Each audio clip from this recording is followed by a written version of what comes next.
يومكم سعيد. قراية النهاردة أخدت وقت في التأمل والاسترسال شوية، وكمان عشان البحث بقى ورا شوية مصادر كمان عشان أعرف يعني أفك معناها الباطني شوية. فتعالوا بقى معايا، يعني اربطوا كده الأحزمة وتعالوا معايا في رحلة بقى كده، يعني حرفيا هنبدأها من أول لحظة في الخلق. وعشان كده هي قرايتها مفتوحة، وبأمر الله في أي وقت تسمعها هي هتكون فيها ليك إرشاد.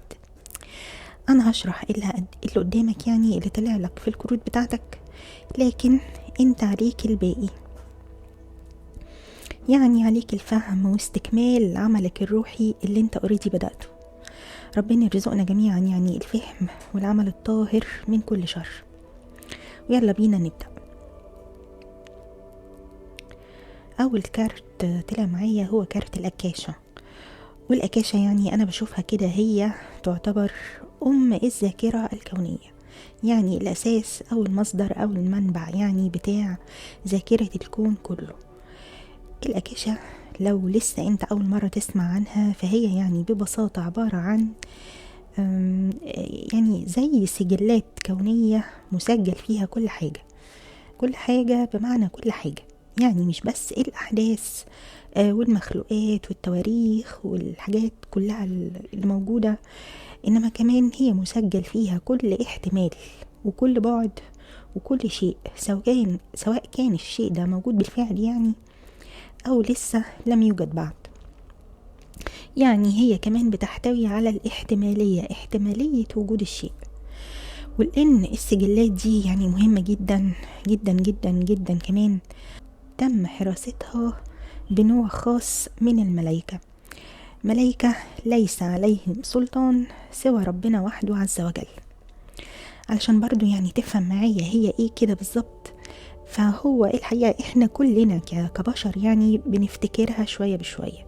يعني هتلاقي ناس قالت هي شكلها كذا، وناس قالت لا دي هي كذا، وناس قالت لا ده هي كذا، وهي كل ده في بعضه. يعني هي كل الاحتمالات دي كلها مع بعض، لاننا لسه في مرحلة التذكر. عشان بقى نحاول يعني نتخيلها كده بشكل بسيط ما يربكناش، فممكن نقول مثلا ان هي شبه ممر ضوء طويل جدا بيمتد من اول ذكرى اتكونت في الخلق لغاية الآن ولغاية بعد الآن كمان، يعني ماضي وحاضر ومستقبل، واللي أصلا قبل الزمن كمان، يعني قبل وجود الحاضر والماضي والمستقبل. في ناس بتقول ان هي عبارة عن مكتبة فعلية فيها كتب، وفي ناس بتقول لا هي صناديق بتبقى مترتبة كده على حسب التواريخ يعني وعلى حسب الشخصيات، وفي ناس بتقول كلام أعمق من كده بكتير. الوصف اللي أنا هشرحه لكم يعني برضو اعتبروه وصف مجازي ومش ملزم ليكوا بأي شكل، لكن هو يعني اعرفوه من باب الفضول. احنا قلنا ان هو شكله بيبقى عامل زي الممر، يعني حجمه مش ثابت لانه في نمو مستمر، متقسم لمناطق بعضها ممكن زيارته وبعضها حتى مستحيل ادراك لمحة صغيرة منه، لانه ببساطة هو موجود عبر نسيج الحياة ذاتها، وقبل الحياة كمان وبعد الحياة كمان. وبالتالي مخلوقات البعد الثالث مش هيستطيعوا إدراك المعلومات الموجودة فيه الخاصة بالبعد 12 مثلا، أو مخلوقات البعد 12 مش هيدركوا معلومات الموجودة فيه الخاصة بالبعد 22 مثلا، وهكذا وهكذا. يعني احنا طول ما احنا جوه إدراك معين وجوه عقلية معينة وجوه بعد معين، مش بنعرف نوصل غير للي يخص هذا البعد. في ناس يعني بطريقة معينة أو بتدريبات روحية معينة بيوصلوا لأعلى شوية، إنما برضو بيوصل لهم اللي المفروض يوصل لهم فقط، لا هو أكتر ولا هو أقل، لأنه في نظام حماية موجود في السجلات دي مرتبط بالوعي والإدراك. محدش يقدر يتخطى درجة وعيه مهما عمل، ومحدش يقدر يسرق معلومة مش مقدر ليه معرفتها بالأساس. طيب ممكن نسأل برضو ونقول هل هندخله ازاي؟ انت هتدخله لما تكون مستعد، وهيتم ارشادك للطريقة، ومش هتشوف في كل الاحوال غير اللي يلزمك فقط واللي يلزم تطورك الحالي فقط. باقي المعلومات هيتم حجبها عنك. واحنا قلنا ان هي السجلات او السجلات المسجلة يعني للأفعال والأحداث وحتى الاحتمالات من جميع الزوايا. يعني مثلا لو ورقة شجر وقعت من على الشجرة، ففي الأكاشة هتلاقيها مسجلة بالتوقيت والشكل والمكان بأكتر من مرة كمان، مرة من وجهة نظر الورقة نفسها، ومرة من وجهة نظر الشجرة، ومرة من وجهة نظر اللي شافها، ومرة من وجهة نظر الرياح مثلا، ومرة من وجهة نظر الأرض، ومرة من السماء، ومرة من بقية أوراق الشجر، ومرة من الرطوبة، ومرة من الشمس، ومرة من الملائكة، ومرة من البشر، ومرة ومرة ومرة ومرة إلى ما لا نهاية. يعني الفعل الواحد بيتم تسجيله من وجهات نظر متعددة إلى ما لا نهاية، وبالتالي لا يمكن تزويره أو يعني مسحه أو أي حاجة من الحاجات دي، لأنه بيكون مرتبط بشبكة دقيقة من الكائنات، مش بيك لوحدك. مش عايزة أغوط أوي في الشرح لأن الموضوع يدوخ بصراحة وشرحه يطول. اللي يخصنا إن كل شيء يخصك أنت مسجل في السجل ده بأكتر من شكل، من أول يوم ولادتك وقبل ولادتك كمان لغاية الآن ولغاية ما شاء الله يعني من وقت. الحقيقة مش اللي يخصك أنت بس، كمان اللي يخص أهلك يعني جدودك من أول جد لآخر جد يعني. وبالتالي الأكاشة كده يشبه السجل زي سجلات الDNA كده اللي ماشي جوه جسمك متصل لا ينقطع من أول سيدنا آدم عليه السلام لغاية عندك دلوقتي. طيب يعني بعد عموما المقدمة دي، بعد ما اتكلمت عن الأكاشة، أنا عايزة أتكلم بقى عن قرايتك أنت. معنى إن الكارت ده ظهر لك مهم جدا بالذات في المرحلة اللي احنا فيها دي. الكارت اللي قدامنا فيه امرأة كده ماشية في ناحية الضوء وسط قصور بقى وتماثيل تاريخية زي أبو الهول وبوابات ضوئية ضخمة ومكان كده أثيري شكله كوني، يعني ميكس كده من يعني خليط حتى من حضارات يعني. ده بيشير إلى إنك في رحلة دلوقتي أو في مرحلة علشان تفتكر ميثاق روحك. يعني أنت في رحلة لتذكر ميثاق الروح، الميثاق اللي هو طبعا محفوظ جوه الأكاشة.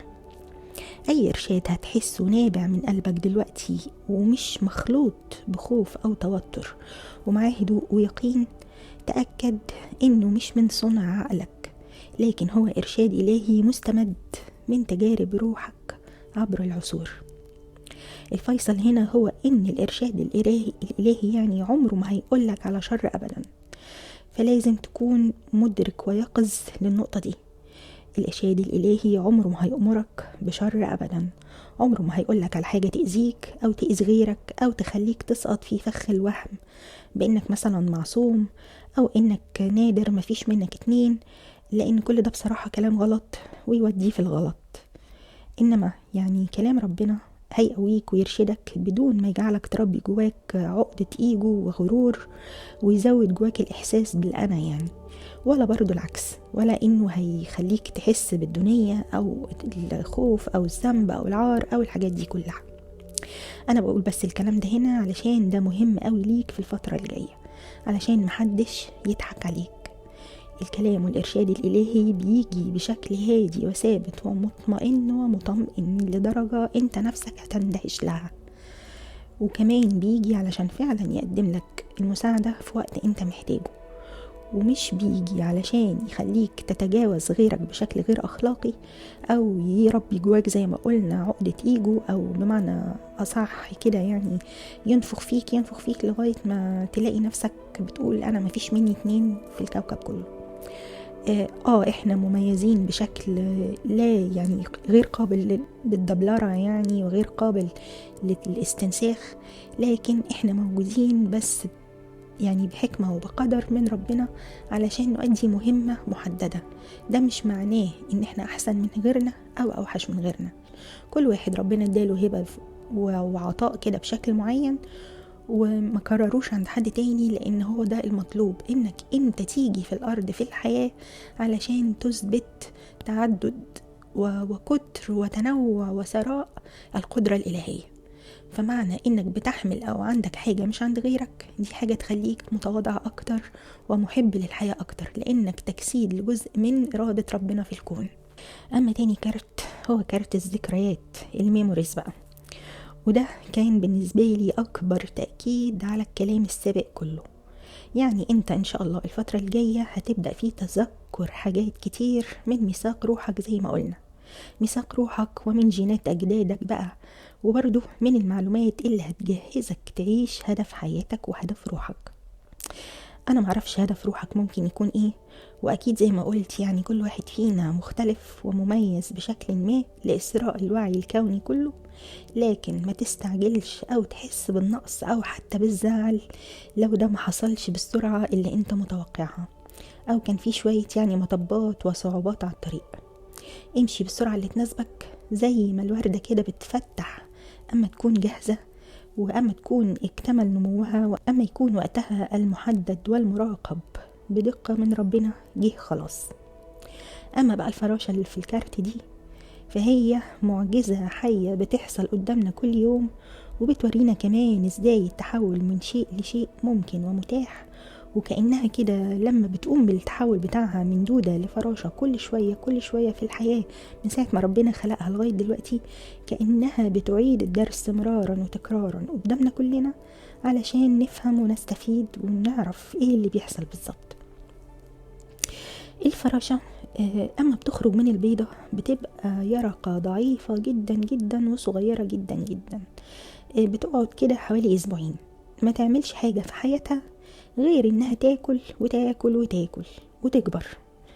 وفجأة أما بيجي الوقت المراقب بدقة من ربنا اللي أنا قلتلك عليه ده، بتبطل أكل خالص وتصوم، وتفضل صايمة كده يوم أو يوم ونص تقريبا، وتفضل أثناء هذه الفترة مش واقفة مش ساكتة، بتفضل تلف وتدور على أنسب وأهدى مكان تروح فيه بمنتهى الصبر والإصرار، تفرز خيوط رقيقة جدا ومرنة من بقها علشان يعني تقدر تبني بيها بيتها أو شرنقتها بمعنى أصح، اللي هي هتنشف عليها على جسمها وتبقى زي قشرة كده صلبة تحمي بيها جسمها من جوه، لأن جوه الشرنقة دي بتحصل معجزة من معجزات الخلق.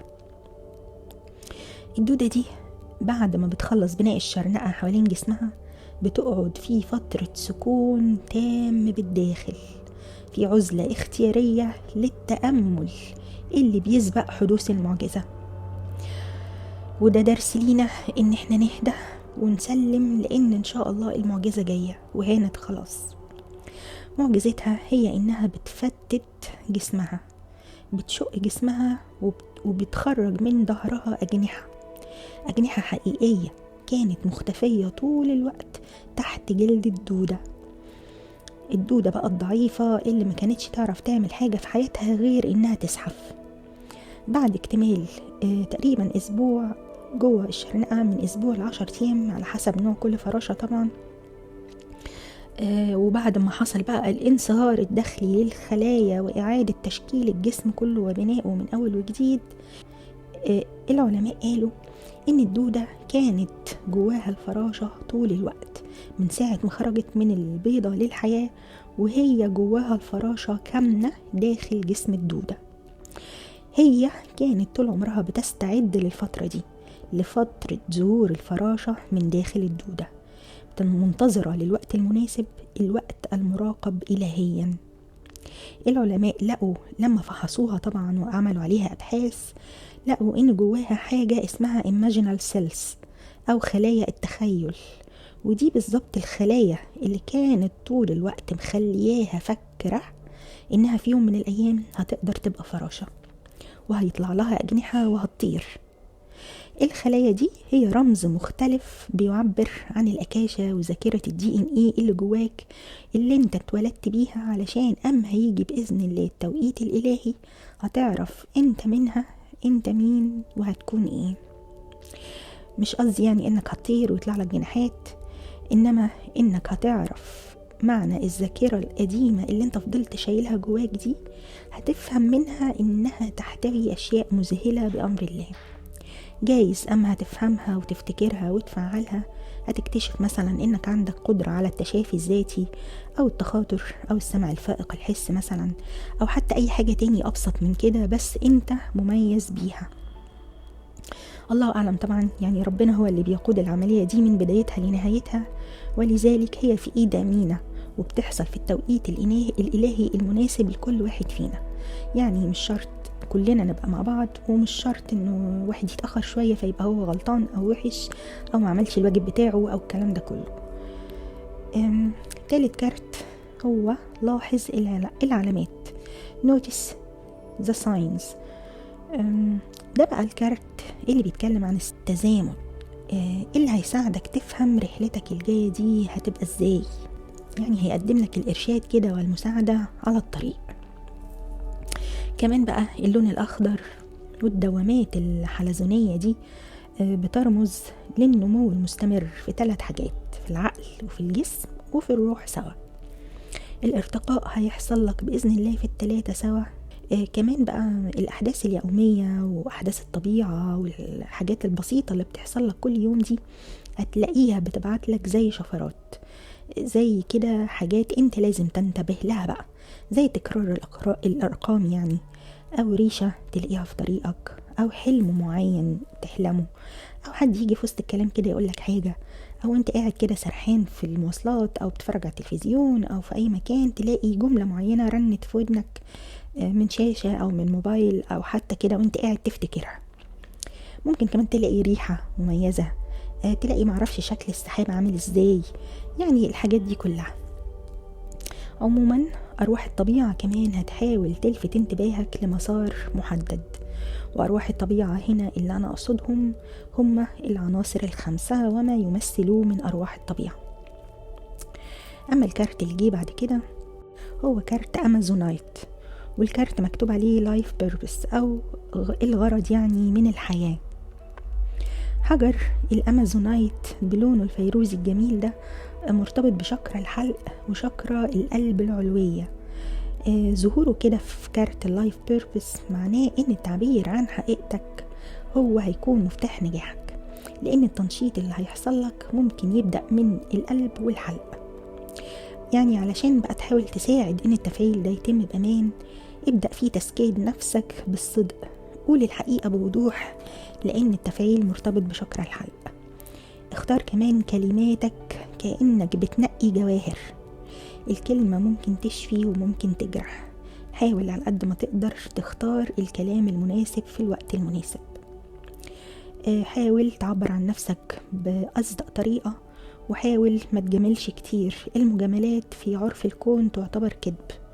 فيعني معلش أنا عارفة ان احنا تعودنا ناخد بخاطر بعض كتير، فيعني حاول على قد ما تقدر مجاملاتك تكون حقيقية وصادقة وتكون بنية طيبة. الحجر ده كمان على فكرة بيهدي جدا الجهاز العصبي، يعني هو أصلا حجر للشفاء بتاع الأعصاب وبتاع التوتر الناتج عن وجع القلب، الخروج من علاقات عاطفية صعبة، أو كمان المرور بتجارب يعني خلينا نقول كده عملت تراuma شوية. فهو الحجر ده حتى من شكله باين يعني إنه بيهدي الأعصاب جدا. لو عندك خليه جنبك الفترة دي، خليه جنب سريرك، ولو ما عندكش يكفي انك تتأمل في صورته، يعني ادخل كده على جوجل واعمل عنه سيرش، هتلاقي معلومات كتيرة قوي انا مقلتهاش، وهتلاقي صور كتيرة جدا ليه. تأمل فيه وتأمل في لونه، لان اللون ده في حد ذاته شفاء ليك الفترة دي. اما بقى بالنسبة للتاروت، فاول كارت معايا هو كارت 9 من العصيان. قدامنا في الكارت كده واحد محارب، يعني شخص محارب واقف متأهب كده وسط نوبة الحراسة بتاعته، وهو يقظ ويعني فارد ظهره كده رغم جروحه وتعبه وآثار المعركة اللي على وشه يعني. وهو كمان واقف وسط شارع حيوي، وأصلا رقم 9 يعني هو رقم الاكتمال والنهايات. يعني هانت خلاص، انت قربت تخلص، مش فاضل بعده غير 10 عصيان، وان شاء الله يعني هتكون مرحلة سهلة لانك اوريدي عندك مساعدة قوية دلوقتي. انت مرهق وخدت معارك كتيرة، يمكن معارك صحية بقى او مهنية او عاطفية او مالية، وطبعا ممكن كلهم كمان مع بعض. لكن دلوقتي انت طالع قدامي في وضعية الحارس، يعني ما تقلقش، انت قوي بما يكفي لحماية نفسك وحماية مهمتك. يعني انت جاهز تصد اي هجوم اخير. لكنك برضو يعني محتاج للحذر واليقظة، يعني الحذر واليقظة ما يضروش أبدا. أما الكارت اللي بعده هو ملك العملات، فهو طبعا رمز للاستقرار المادي. شخصية الملك هنا يعني مليانة ضخامة كده وهيبة، وهو رافع العملة كده فوق راسه وسط حديقة لونها أخضر وجميلة. يعني ده بيمثل قمة النجاح المادي والعملي اللي مستنيك بأمر الله. كأن كارت، لاحظ العلامات الجي من شوية ده، كأنه بيقولك ما تقلقش من صعوبة حياتك دلوقتي، اتبع الإرشادات لأن ده هيقودك للإصدار بأمر الله. أما الكارت اللي بعده هو 7 سيوف، فهو ده الكارت اللي خلاني أقف قصاده حبة كتير، وخلاني كده أخد وقت بعيد وأقعد شوية أتأمل علشان أفهم حاجة أنا ما كنتش فاهماها وما كانتش مريحاني. هو كمان فتح قصادي فهم عميق غير اتجاه القراية تماما. الكارت قدامنا فيه امرأة يعني شكلها خادمة، داخلة في غرفة تحكم تكنولوجية كده مليانة أجهزة ومليانة حاجات كتير كده، وبتاخد 5 سيوف وبتسيب 2 وراها. وفي كمان وراها على الحيطة كده شخص غامض، كأنه قاعد جوه شاشة يعني أو صورة في تابلو. عموما يعني رقم 7 بيرمز للتحدي الذهني، و7 سيوف هو أصلا كارت الحيلة اللي احنا بنضطر نعملها لعدم خوض حرب. الخادمة بقى أو السيرفنت دي جوه أوضة أصلا مليانة سيرفرات كمبيوتر، والهاكر الوهمي اللي قاعد وراها ده في الشاشة ومديها ظهره أساسا كمان، يعني مخلي كده وجوده زي عدمه، ومحطوط كده في القاعة كأنه خيال مآتة أو فزاعة علشان يوتر أي حد عنده رغبة في إنه ياخد حاجة أو يعمل حاجة جوه الأوضة دي. أنا سمعت كلمة سيرفنت أو خادمة وعيني جت على السيرفر بتاع أو الراوترات يعني والسيرفرات بتاعة الإنترنت والكمبيوتر والحاجات دي، فيعني عرفت إن الإرشاد إن شاء الله من هنا. طيب الخادمة ليه أخدت 5 سيوف وسابت 2؟ في التاروت رقم 7 من معانيه هو المحاولة يعني أو التحدي، ورقم 5 هو رقم التغيير والاضطراب والحركة والحاجات دي.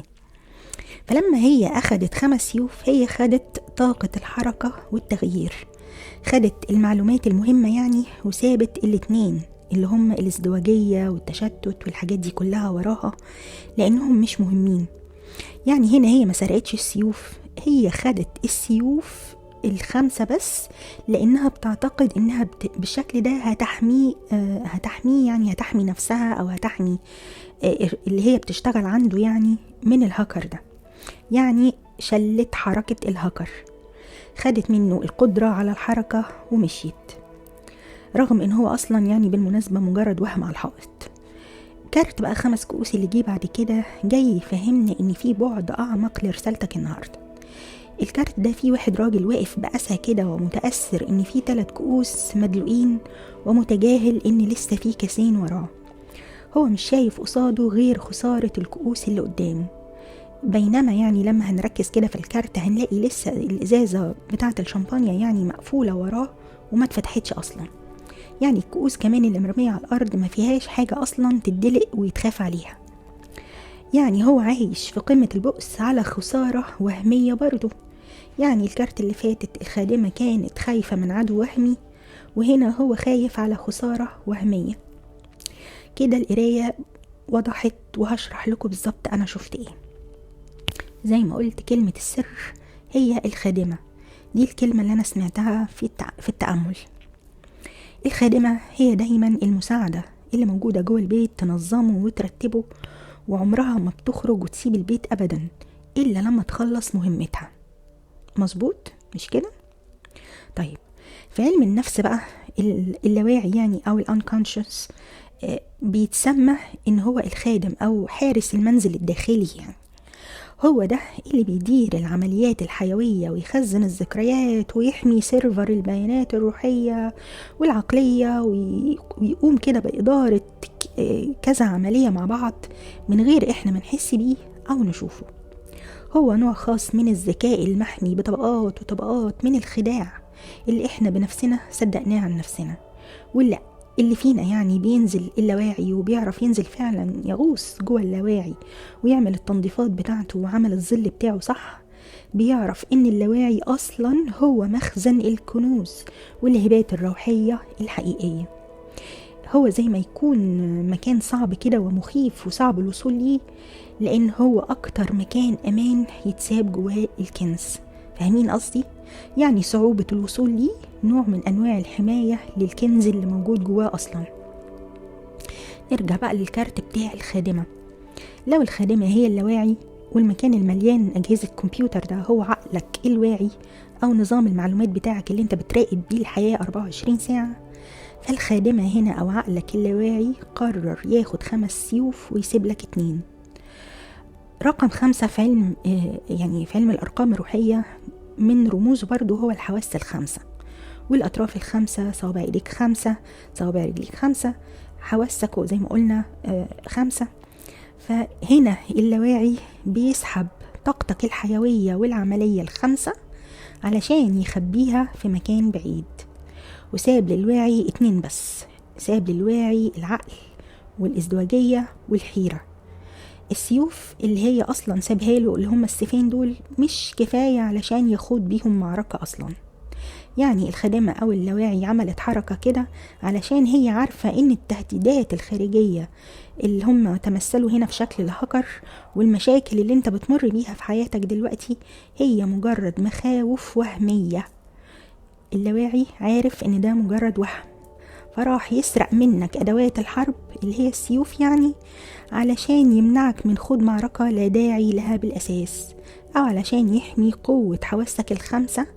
يعني في مخزن عميق كده لغاية ما يزول الخطر بقى الذهني اللي انت بتمر بيه والتوتر اللي عمله الخسوف ومشاكل التنظيفات الصعبة اللي اغلبنا مر بيها في الفترة دي. يعني ببساطة كده اللاواعي قرر يديلك راحة إجبارية من تعب وإرهاق استخدام قدراتك الروحية والقدرات الحسية البشرية دلوقتي. يعني يريح لك عقلك وروحك وجسمك لغاية ما تهدى كده وتعرف تتزن وتعرف ترتاح من عناء المعارك اللي شفناك وانت يعني عاملها في كارت 9 عصيان.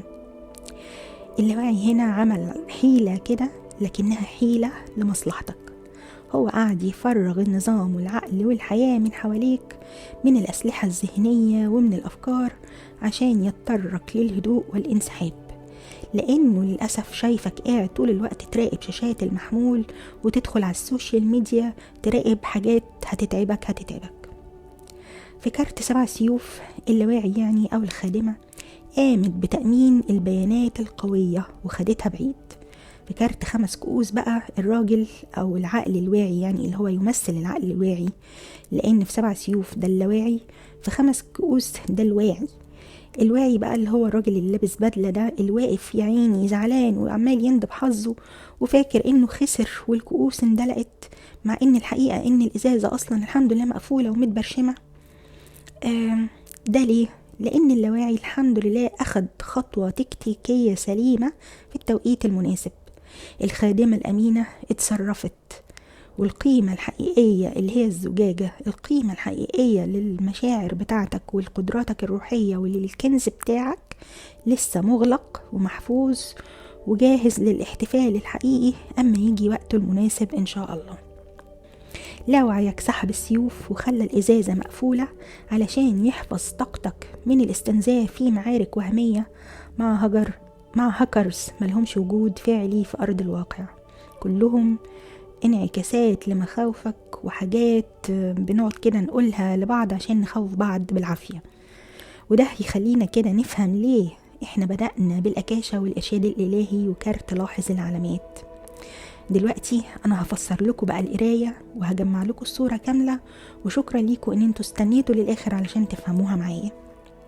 فاكرين خلايا التخيل الإيماجينال سيلز اللي كانت موجودة جوه الفراشة من وقت ما اتولدت وخرجت للحياة وهي على شكل دودة؟ الخلايا دي هي ميثاق الفراشة الجيني اللي موجود جواها. يعني هي بتتولد وهي عارفة انها في يوم من الأيام هتبقى فراشة وهتطير. الأكاشة هي الخادم الكوني، الكوزميك سيرفر بقى اللي عمل حفظ وحماية للميثاق ده جواك وشاله عنك بعيد لفترة ما لغاية ما انت تبقى مستعد. الأكاشة هتفكرك الأيام دي إنك أنت كمان جواك خلايا ملك العملات، يعني خلايا للاستحقاق المادي وللتمكين بإذن الله بشكل يرضيك. وحتى أنت يعني لو لسه في مرحلة التعب بتاعة التسع عصيان، خليك فاكر إن برضو جواك مرحلة اسمها ميثاق الروح. وميثاق الروح بتاعك إنك بأمر الله هيتم تمكينك يعني هتمتلك الوفرة زي ملك العملات كده. الحيلة بتاعة الخادمة هي تنفيذ لبند كان موجود جوه عقد الأكاشة بتاعك. العقد ده كان موجود علشان يتفعل ويحميك من تبديد وإضاعة طاقتك في القيل والقال وحوارات السوشيال ميديا والكلام اللي ملوش نفع، أو أوجاع القلب ومشاكل وذكريات الماضي اللي خلاص انتهت وياريت نقفل الباب عليها بقى. يعني انت تم حمايتك بتأخير استلام هدايا روحك ليك. التأخير ده كان لمصلحتك لأنك ما كنتش جاهز. دلوقتي انت بيتم تجهيزك، فما تقاومش العملية دي بانك ترجع للماضي تاني وتعيشه. ما تقاومش العملية دي بانك تتكلم كتير وتغلط كتير، او يعني تشبك طاقتك بطاقة القلق والمشاكل اللي بتحصل حواليك. ما تزعلش لو طاقتك قلت او لقيت نفسك محتاج وقت للعزلة او للراحة الذهنية من اللي حصل ده كله. انت فعلا محتاج دلوقتي تاخد وقت راحة. انا بقالي كتير كل القرايات جاية بتقولي وقت راحة وقت راحة. انت محتاج وقت للراحة علشان يعني تقدر تدرك مكان كنزك الداخلي ده فين، علشان المعارك الوهمية دي ما تسرقش منك اكتر من كده. يا رب تكون الرسالة وضحت، لانها فعلا رسالة مهمة. من فضلكم اسمعوها تاني، رسالة مهمة جدا جدا والله، هتفيدكم كتير بأمر الله، بشارة جميلة. شكرا ليكم. لو لمستكم القراية اسمعوا تاني وشيروها لحد محتاج يسمعها دلوقتي، وسلام عليكم.